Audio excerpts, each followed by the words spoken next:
भारतात अनेक पद्धतीने दिवाळी साजरी केली जाते, परंतु महाराष्ट्रात मात्र दिवाळी सुरू होते ती वसुबारस या दिवसापासून। वसुबारस म्हणजेच वसु म्हणजे गाय आणि बारस म्हणजे 12वा दिवस, म्हणजे वसुबारस हा दिवस आश्विन कृष्ण द्वादशीस म्हणजे गोवत्स द्वादशीला साजरा केला जातो। म्हणूनच वसुबारस या दिवसाला गोवत्स द्वादशी तसेच रमा एकादशी सुद्धा म्हणतात। या दिवशी रमा एकादशी सुद्धा साजरी केली जाते। तर त्यामुळे आजच्या व्हिडिओमध्ये आपण वसुबारस आणि रमा एकादशीची पूजा एकत्र कशी करावी, घरच्या घरी अगदी सोप्या पद्धतीने आपण पूजा कशी करू शकतो, तसेच या दिवशी उपवास कसा करावा, नैवेद्य काय दाखवावा, तर ही सर्व माहिती तुम्हाला आजच्या व्हिडिओमध्ये मी सांगणार आहे आणि प्रत्यक्ष पूजा कशी करावी हे सुद्धा दाखवणार आहे। तर त्यासाठी व्हिडिओ शेवटपर्यंत बघा आणि जर चॅनलवर नवीन असाल तर चॅनलला सबस्क्राइब करा। नमस्कार, मी कविता, तुमच्या सर्वांचं माझ्या चॅनलमध्ये अगदी मनापासून स्वागत आहे।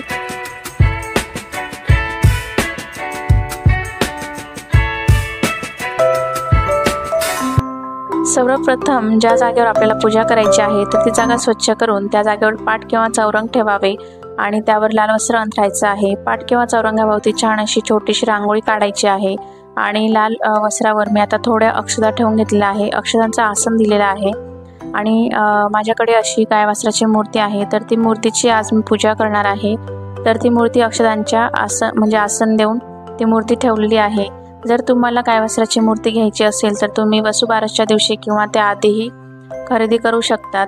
तर गाय आणि तिच्यासोबत तिचं बछडं किंवा तिचं वासरू सोबत असलं पाहिजे आणि ते वासरू गाईचं दूध पित आहे, तर अशी प्रतिमा गाय वासरूच्या मूर्तीची असते। तर अशीच प्रतिमा असलेली तुम्ही मूर्ती अशा पद्धतीची मोठी मूर्ती घेऊ शकतात किंवा चांदीची किंवा पितळीची मूर्ती तुम्ही देवघरात सुद्धा ठेवू शकतात आणि वसुबारसच्या दिवशी वसुबारसच्या दिवशी त्या मूर्तीची पूजा करून तुम्ही त्या दिवसापासून देवघरात मूर्तीची स्थापना सुद्धा करू शकतात। त्यानंतर आता इथे मी दिवा प्रज्वलित करून घेतलेला आहे, तर अग्निसाक्षीने आपण पूजेला सुरुवात करणार आहोत। त्यानंतर आता आपण गणपती बाप्पाची पूजा करून घेणार आहोत।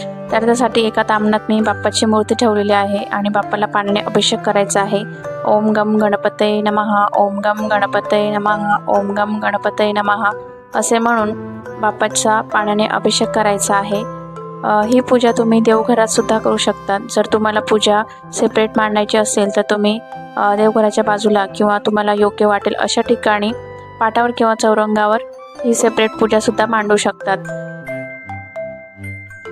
त्यानंतर आता गणपती बाप्पाची मूर्ती स्वच्छ पुसून थोड्याशा अक्षता ठेवल्या आहे, अक्षतांवर गणपती बाप्पाची मूर्ती ठेवायची आहे।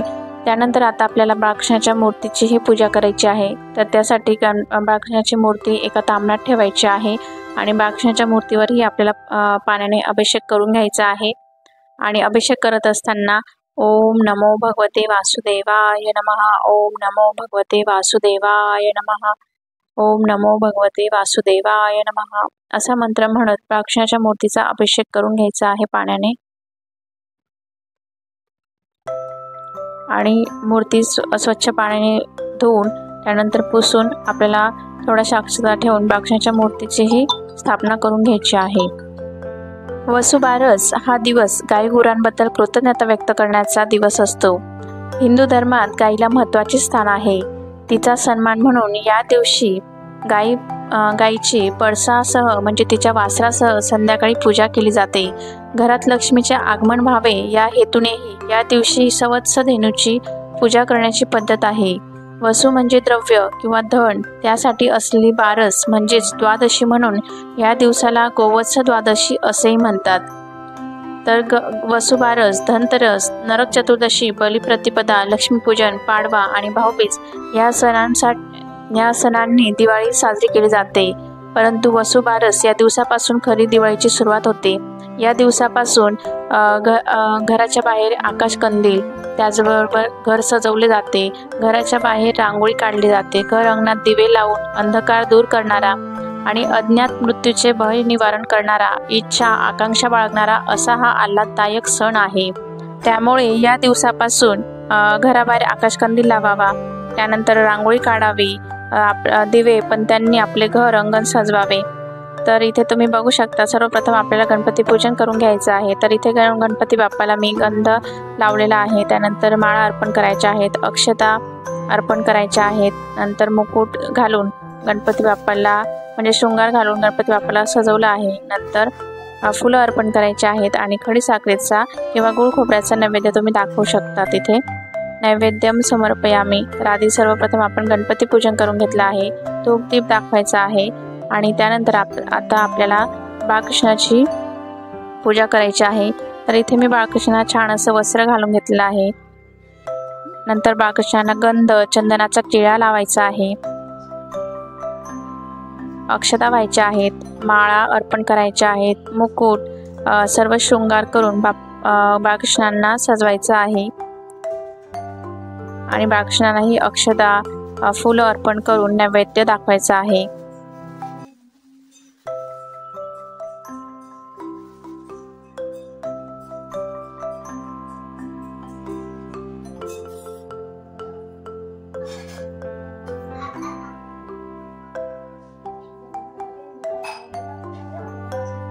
तर गणपती बाप्पाची बाळकृष्णाची पूजा झाल्यानंतर आता आपण गायवासराची पूजा करून घेऊया.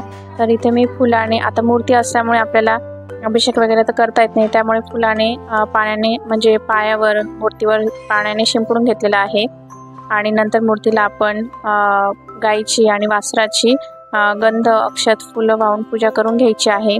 तर तुम्ही घरी अशा पद्धतीने मूर्तीची पूजा करू शकतात किंवा जर तुम्हाला बाहेर गाय मिळत असेल किंवा बाहेर जाऊन तुम्हाला जर पूजा करायची असेल गायची, तर तुम्ही गायच्या चारही पायांवर पाणी टाकायचं आहे. गायला हळद कुंकू अक्षता अर्पण करायच्या आहेत, फुलं व्हायची आहेत आणि गायला प्रदक्षिणा घालायची आहे, गायजवळ प्रार्थना करायची आहे. तर ही पूजा आपल्या महिला आपल्या मुलांसाठी खास करत असतात, आपल्या मुलांच्या सुख शांतीसाठी करत असतात. ज्यांना अपत्यप्राप्ती होत नाही तर त्यांनी सुद्धा वसुबारसची पूजा अवश्य करावी. तर आता इथे आपण गाय वासराची पूजा करून घेतली आहे, फुलं अर्पण केलेली आहेत आणि गाय वासराला धूप दीप दाखवायचा आहे. तर अशा प्रकारे आपल्याला सर्व पूजा करायची आहे आणि त्यानंतर गणपतीची वसुबारसची आरती म्हणायची आहे किंवा कामधेनूची आरती म्हणायची आहे.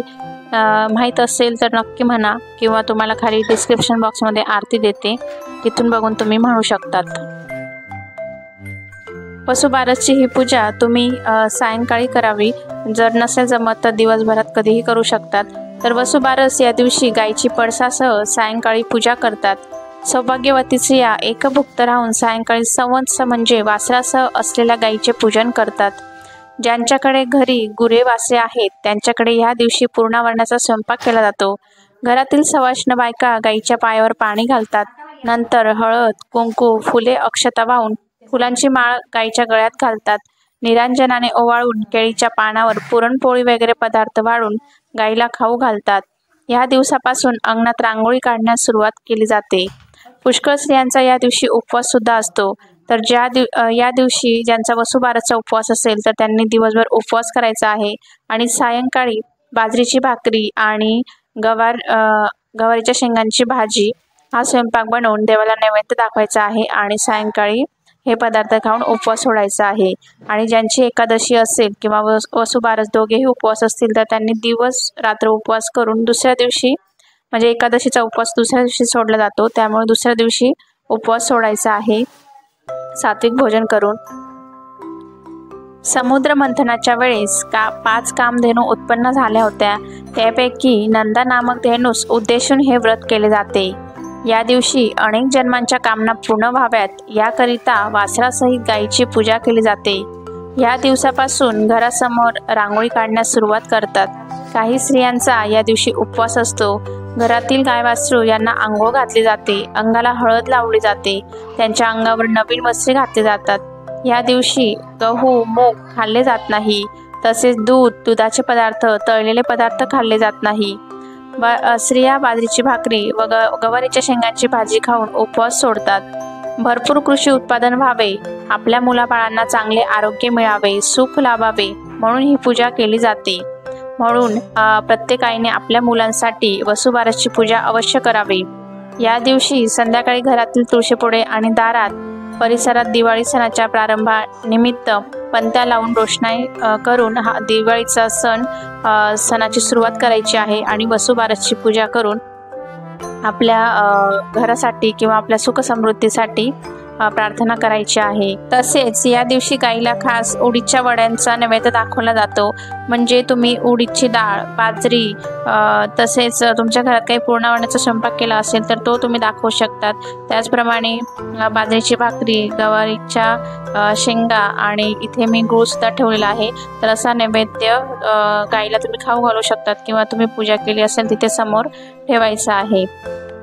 तर अशा पद्धतीने आपल्याला वसुबारसची सर्व पूजा करायची आहे। वसुबारसच्या दिवशी कोणते नियम पाळावेत सर्व माहिती प्रत्यक्ष व्हिडिओ आपण बघितलेला आहे। तर कसा वाटला व्हिडिओ मला कमेंट करून नक्की सांगा। व्हिडिओ आवडला असेल तर लाईक, शेअर, कमेंट करून चॅनलला सबस्क्राईब करा आणि असे छान छान दिवाळीचे व्हिडिओ बघण्यासाठी आपल्या चॅनलला सबस्क्राईब करून ठेवा आणि शेजारी दिलेल्या बेल आयकॉनलाही प्रेस करा। तर पुन्हा भेटूया अशाच एका छानशा व्हिडिओमध्ये। तोपर्यंत धन्यवाद।